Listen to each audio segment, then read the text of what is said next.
Hey guys, okay, so let's talk brushes today. I have had so many people ask me what different types of brushes I use, where I get them from, everything like that, so I figured I'd just make a video going over all of the brushes that I use pretty much on a daily basis, depending on how much makeup I'm doing.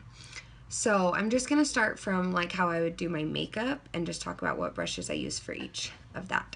So first thing, I start off with primer, and for primer I just use my fingertips, just kind of blend it in, super easy.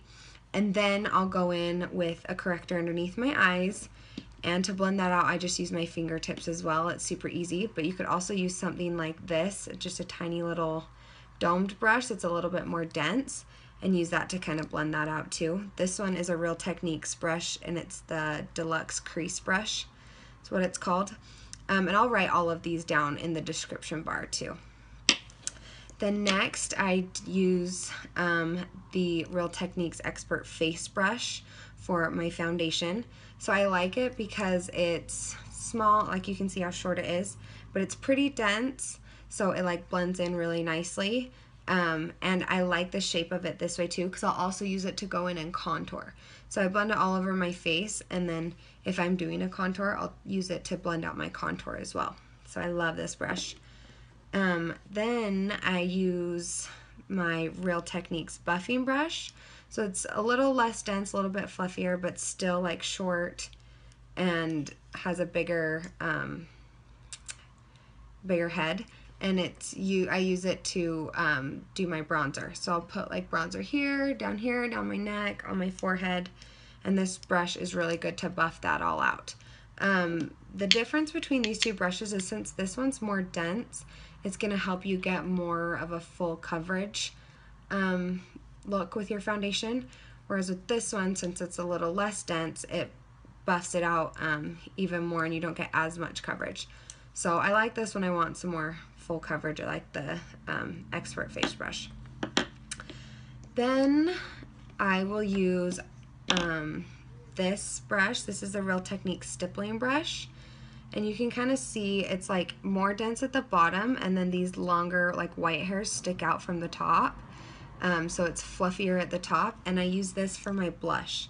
So it's super easy to just like blend onto your cheekbones and blend out that blush without it getting too like too pigmented, too much color. It blends it out super easy.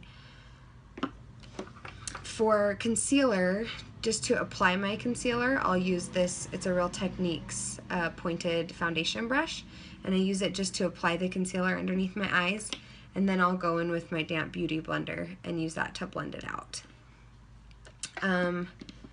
Let's see, and then to set my under eyes, I use our natural powder, which already has a brush on the end. So I use this to set my whole face, but to set underneath my eyes, I'll go in with this brush and just set underneath my eyes to make sure it stays in place. Then for eyes, so what's so great about the shadow scents that I use on a daily basis for my eyes is a lot of it can be done with your fingertips. You can blend and like pat it into place with your fingertips. But I always use, this is a Sigma like fluffy brush for my crease. It's the Sigma tapered blending brush in E35. So I like this to just go into my crease and buff out any transition color that I'm doing. So I use this for the blending. And then to just do like the lid, I'll just use my finger. And then if I'm wanting to take a darker color into like my outer crease, I'll use a smaller blending brush like this. This one is the Sigma E25, and it's really good to just like put it precisely there. This one that I first showed you, the 35, is bigger, and so it's gonna blend out more area, whereas this one's a little more precise. You can put that darker color right where you want it and not have to worry about it blending all over the place. Then if I want to go even darker in the corner, I'll use a tiny little brush like this. This one's the Real Techniques shading brush, and I actually use this today to put garnet in this outer corner right there, and just be a little more precise with it. It's also really nice for underneath your lash line as well, so you don't have to go out and run and buy a million brushes. You've seen me use this brush. This one is the pencil brush from Sigma. It's an E30, and I use this underneath my lash line, and I'll also use it to apply my inner corner highlight and to highlight underneath my brow bone. So I love this brush. I actually have two of them. I have one for darker colors underneath my lash line, and then I have one that I keep cleaner for my inner corner highlight. Next, I have two brushes that I like to use for liner. Both of them are from Sigma. The first one is the winged liner brush. It's an E06 brush, and you can see it's got a little tiny angle to it. So it's really great to get to draw on that wing on your outer corner to get a really precise wing.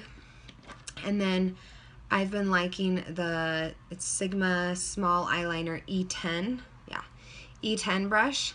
And this one is just like a little tiny brush. And I use that to go all the way across my lid. I like this for across my lid a little better because it holds more product. I feel like with this winged liner brush, I'm going back and keep on dipping it over and over.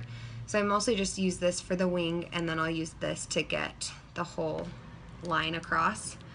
And then last but not least, I always use a metal comb to take it through my lower lashes after I've applied mascara. I hate the spidery eye look, so I use this to comb through them to get out any clumps or any excess product that's built up. And then you can also use the other side to take it through your brows and smooth those out. So if you guys have any questions, let me know. Thanks for watching.